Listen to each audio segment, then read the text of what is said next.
Hi and welcome back to my songwriting series.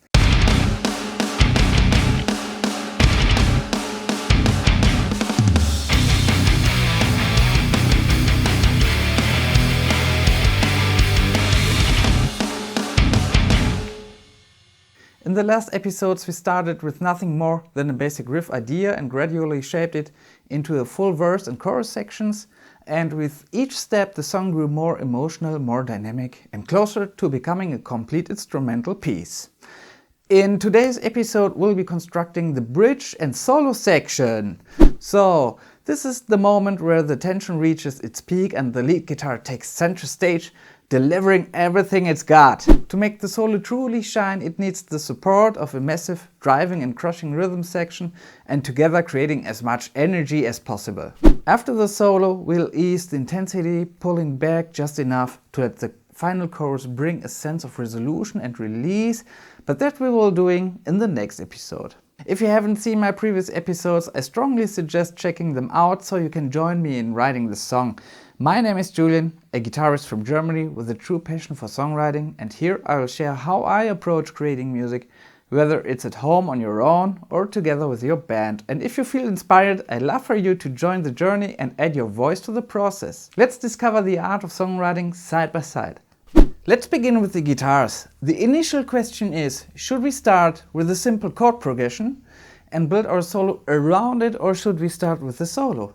I would say both, you will see. At the end of the chorus, as you might remember, we switch the key from B minor to C major, simply because it creates a powerful vibe.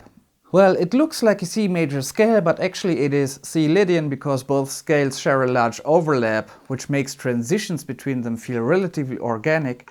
So, from jumping out of the minor scale into the Lydian, it adds a luminous, airy, or more weightless character, almost magical.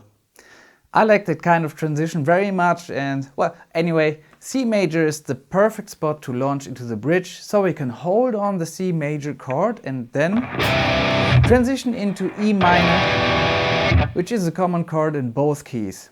To build extra tension and give it that modern metal edge, we'll layer in plenty of palm mutings and some single notes driving the rhythm forward with intensity.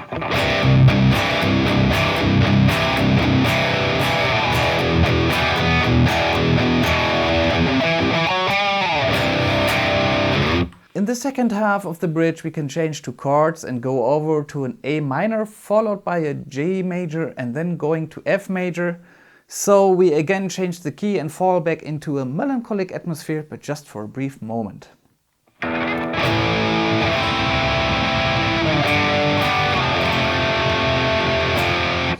After the F major, we lift us up again to the weightless feel by jumping back to the C Lydian with a D major and leading into C major where the journey all started.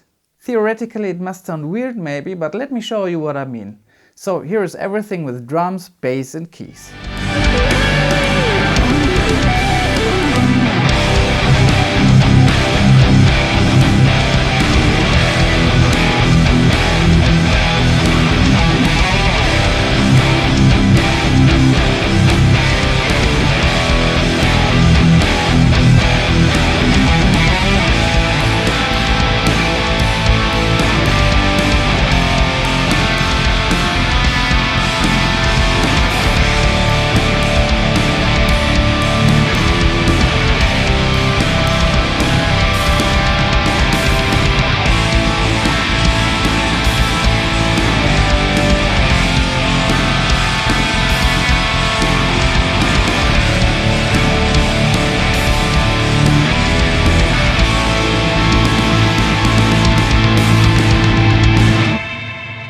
The question is, why did I make all the key changes? And to be honest, it's not because I wanted to create such a storytelling atmosphere, an emotional atmosphere. I didn't think or even planned all the changes. The big surprise is that it all came with the melody and the notes played in the solo. So let me show you again by playing the first half of the bridge.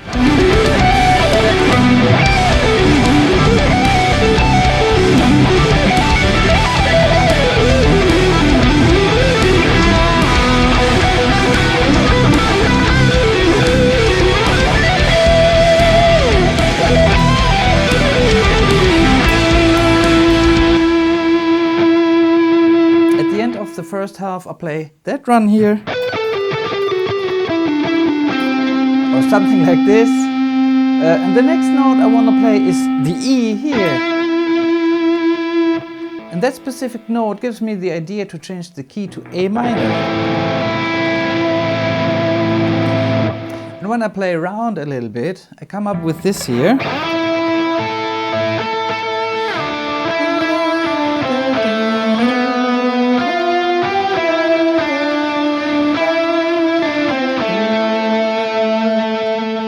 I land on the A here, and the next note that immediately comes to mind is F sharp.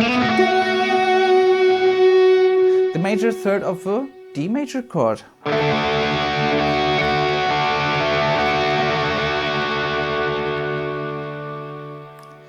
That makes me want to move to D major right after F major, but there's no need to shift into the D major scale since D major already functions as the second chord within C Lydian. So that's it! That gives us a Devin Townsendish kind of flavor in the entire bridge, which is not planned at all, but it makes it a lot more interesting than staying in the same key throughout the song. In conclusion, when it comes to changing keys, it's the melody that guides which chords should be added or substituted, rather than placing the chords at the center. We don't shift keys simply to maximize the number of modulations, the melody itself points us toward the direction. As I've mentioned in earlier episodes, give your melody the space to breathe and the time to grow in your mind, in your heart, since it can be emotional, and through your fingers as you play. The bridge resolves with a gentle arpeggio and a last run that fade into a few solitary notes while everything else falls silent, so let me play the solo for you.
It wasn't a perfect performance, some notes still need work, but this is still our first draft of the song. Every song begins as a sketch, and this one is nearly complete. We're getting closer to making decisions for the final arrangement, notation and recording. In the next video, we'll focus on the outro and how can this song find the right ending.